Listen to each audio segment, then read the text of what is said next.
Olá, e dando sequência aos nossos estudos e reflexões do nosso Evangelho, do nosso Senhor Jesus,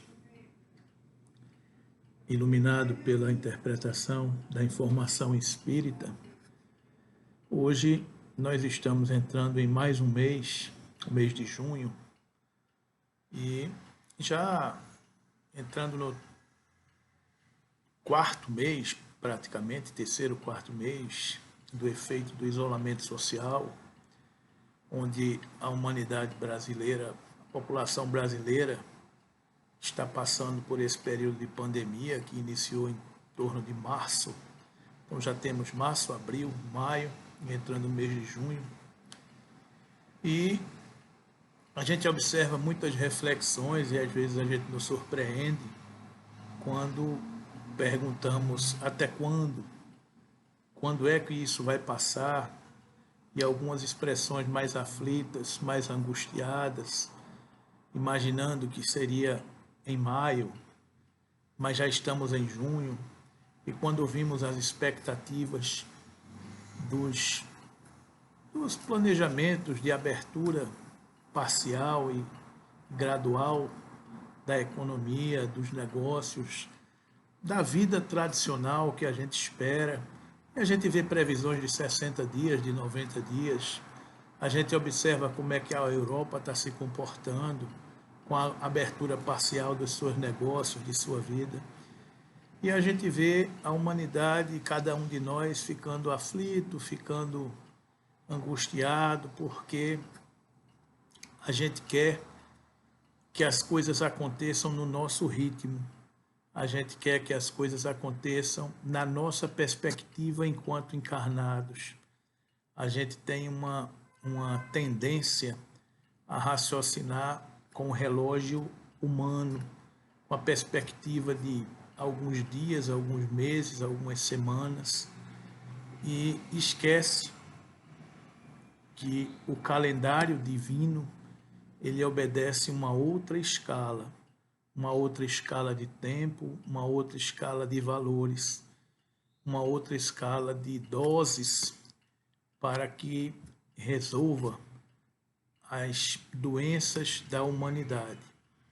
Então, enquanto espíritas, nós sabemos do esforço que a espiritualidade, que as inteligências superiores que dirigem os destinos de nossa nação, elas empreendem para que a gente se eduque, para que a gente compreenda, para que a gente conheça o que deve fazer, o roteiro a ser seguido, a ser traçado. E nessas reflexões que a gente fazia na manhã de hoje, porque também estamos na carne, e mergulhados na carne, os desafios e as tentações e as perturbações acontecem, a gente foi procurar alguma reflexão a respeito da perseverança, da necessidade de perseverarmos. E mais uma vez a gente encontra no Evangelho do nosso Senhor Jesus, no capítulo 24 de Mateus, que eu recomendo a vocês que depois leiam, que é um capítulo muito interessante, onde Jesus revela muitas coisas que a gente já assistiu a humanidade a atravessar ao longo desses 2000 anos. Muita coisa que ele fala aconteceu, muita coisa que ele fala está acontecendo. Mas vamos focar no aspecto do Evangelho, no item 24, versículo 13, quando Jesus diz aquela frase que diz: mas aquele que perseverar até o fim será salvo. Então, essa que é a reflexão que a gente quer fazer no dia de hoje. Perseverar até o fim. O que vem a ser esse perseverar até o fim? O que vem a ser salvo? Vamos refletir com Emmanuel quando ele nos diz no livro Pão Nosso, na mensagem de número 36, um capítulo intitulado Até o Fim, que é exatamente um comentário a esse tema evangélico. E Emmanuel nos diz o seguinte: aqui não vemos Jesus referir-se a um fim que simbolize término, e sim a finalidade, ao alvo, ao objetivo. O Evangelho será pregado aos povos para que as criaturas compreendam e alcancem os fins superiores da vida. Eis porque apenas conseguem quebrar o casulo da condição de animalidade aqueles espíritos encarnados que sabem perseverar. Quando o mestre louvou a persistência, evidenciava a tarefa árdua dos que procuram as excelências do caminho espiritual. É necessário apagar as falsas noções de favores gratuitos da divindade. Ninguém se furtará impune a percentagem de esforços que lhe cabe na obra de aperfeiçoamento próprio. As portas do céu permanecem abertas, nunca foram cerradas. Todavia, para que o homem se eleve até lá, precisa asas de amor e de sabedoria. Para isso, concede o Supremo Senhor extensa cópia de material de misericórdia a todas as criaturas, conferindo, entretanto, a cada um o dever de talhá-las. Semelhante tarefa, porém, demanda enorme esforço. A fim de concluí-la, recruta-se a contribuição dos dias e das existências. Muita gente se desanima e prefere estacionar, séculos a fio, nos labirintos da inferioridade. Todavia, os bons trabalhadores sabem perseverar até atingirem as finalidades divinas do caminho terrestre, continuando em trajetória sublime para a perfeição. Daí, queridos amigos, uma visão mais ampliada do destino do Espírito, do caminho do Espírito, da trajetória que percorremos, da animalidade até a angelitude, do caminho do átomo até o arcanjo. Quantos séculos, milênios já passamos em tantas existências aprimorando o caminho dos nossos espíritos. Por quantas pandemias, por quantos desastres, por quantos desafios os nossos espíritos não já passaram ao longo das sucessivas existências do nascer, morrer, renascer ainda e progredir sempre, tal é a lei.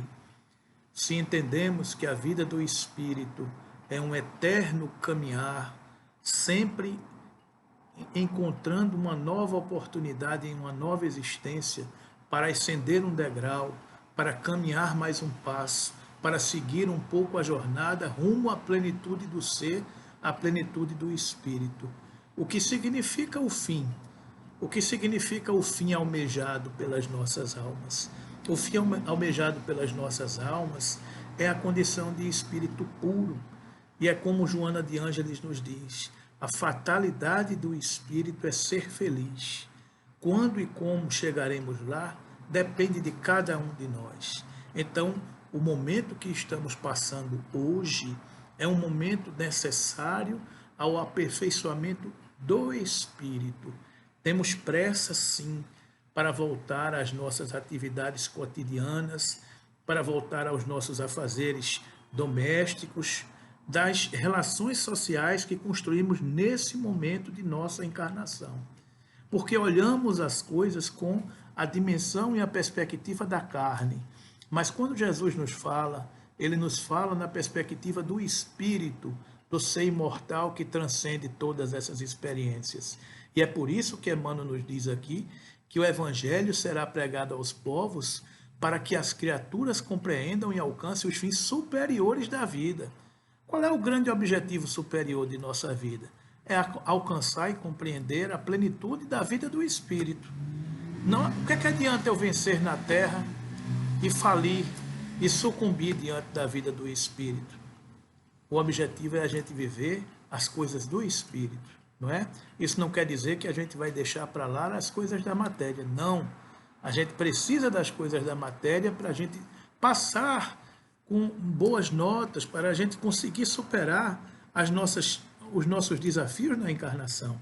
Mas a gente tem apenas que colocar o peso relativo a todas as coisas da matéria em relação às coisas do espírito.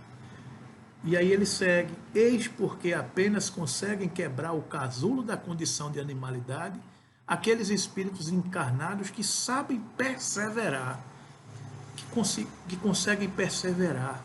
É como diz uma frase, eu creio que é de Churchill, aquele grande ministro inglês na Segunda Guerra Mundial, quando ele diz que vitória é o caminho percorrido de fracasso em fracasso, sem perder o entusiasmo. Ou seja, ao longo das nossas encarnações, ao longo dos nossos dias, a gente tem muitas derrotas, a gente tem muitos percalços, a gente tem muitas quedas, mas é sempre levantar, é sempre seguir adiante, é sempre perseverar, buscando a vitória final do Espírito. É claro que a vitória final dos nossos espíritos está bem longe, mas é necessário que a gente levante todos os dias, que todas as manhãs a gente acorde e agradeça a Deus por estarmos vivos, acorde por estarmos encarnados, agradeça por estarmos vivenciando mais uma oportunidade, estarmos tendo mais uma chance de superar as nossas dificuldades. Se porventura vierem algumas enfermidades, se porventura vierem alguns percalços, é agradecer a Deus também, porque todas essas coisas, quando olhamos com a perspectiva do Espírito, elas vêm para resolver as lacunas que precisamos sanar na dimensão do Espírito eterno. Então, quando o mestre louvou a persistência, evidenciava a tarefa árdua dos que procuram as excelências do caminho espiritual. Nunca foi fácil. É necessário apagar as noções falsas de favores gratuitos da divindade. Ninguém se furtará impune a percentagem de esforço que lhe cabe na obra de aperfeiçoamento próprio. Ninguém escapa das leis de Deus. Nunca foi fácil. Perseverar, superar, remendar uma ferida na perna, passar remédio e seguir adiante, não é fácil. Colocar a mão na charrua e não olhar para trás, não é fácil, mas é necessário perseverar. As portas dos céus permanecem abertas, nunca foram cerradas. Todavia, para que o homem se eleve até lá, precisa asas de amor e de sabedoria. As duas asas do amor e do conhecimento, a ciência e o amor e a razão, as duas asas que batem uníssonas para que o espírito alcance a plenitude do voo da purificação. Espíritas, amai-vos, eis o primeiro ensinamento. Espíritas, instruí-vos, eis o segundo ensinamento. Para isto concede o Supremo Senhor extensa cópia de material de misericórdia a todas as criaturas, conferindo, entretanto, a cada um o dever de talhá-las. A cada um temos as oportunidades de trabalhar o nosso crescimento. A ninguém está proibida a capacidade de crescer. Todos nós temos material extenso na nossa lavoura, na nossa vinha, a nossa família, a nossa encarnação, os nossos desafios do corpo, desafio dos relacionamentos. É um extenso material para o nosso crescimento. Semelhante tarefa, porém, demanda enorme esforço. A fim de concluí-la, recruta-se a contribuição dos dias e da existência. Um dia após o outro, uma hora após a outra, uma existência após a outra, é o calendário divino. Então, 1 mês, 2 meses, 3 meses, 4 meses de pandemia, de isolamento social, de regras para que evite a proliferação do vírus e que esperemos o medicamento ou a vacina. Chegará com certeza, porque o amor de Deus está diante de tudo isso. Mas não somos nós que regulamos esse tempo. Não somos nós que determinamos esse cronograma. Tudo está sobre a orientação e o desígnio divino. Então, que nos resignemos diante dessas oportunidades e que não nos desanimemos, que mantenhamos a moral, o otimismo, a alegria elevada, porque a gente não pode desanimar e estacionar, que é como ele diz aqui, muita gente se desanima e prefere estacionar séculos a fio nos labirintos da inferioridade. Quantas encarnações nós não já desistimos? Todavia, os bons trabalhadores sabem perseverar até atingirem as finalidades divinas do caminho terrestre, continuando em trajetória sublime para a perfeição. Portanto, queridos amigos e irmãos, o destino de todos nós é ser feliz, é vencer o homem velho que ainda habita em cada um de nós. Agradeçamos as oportunidades e os desafios do caminho e continuemos a marchar triunfantes, felizes com a companhia de Jesus, alimentando a nossa fé, alimentando através da oração os pensamentos superiores e entendendo que tudo passará e que todas essas experiências que estamos passando contarão como condições adquiridas de experiências para os nossos espíritos, que estarão dando mais um passo para a plenitude do ser que todos nós almejamos. Que Jesus fique conosco e que perseveremos até o fim, porque aqueles que perseverarem até o fim serão salvos. Que Jesus nos abençoe.